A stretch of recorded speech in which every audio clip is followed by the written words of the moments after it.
Hello, welcome to Simple Answers. I'm your host Jason, and in this video I'll be showing you how to put a clock or a timer on your Instagram story. First, let's go into your story by selecting it in the top left hand corner. Then you're going to select Create right beside the capital and common A. Then you're going to tap the smiley face in the square right at the top in the middle of your screen. And you're going to select Countdown.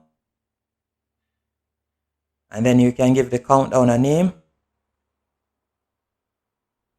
Type in a name.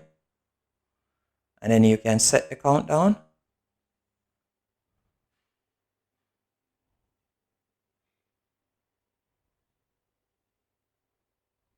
So as you can see there, it's counting down because we are 1 month and 2 days away from May 11, 2011.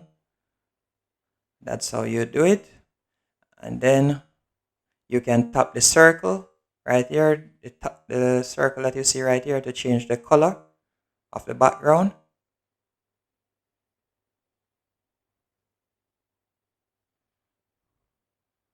And that's it. Hope you found this video helpful and informative. If you did, be sure to hit the like button and subscribe. And thank you for watching.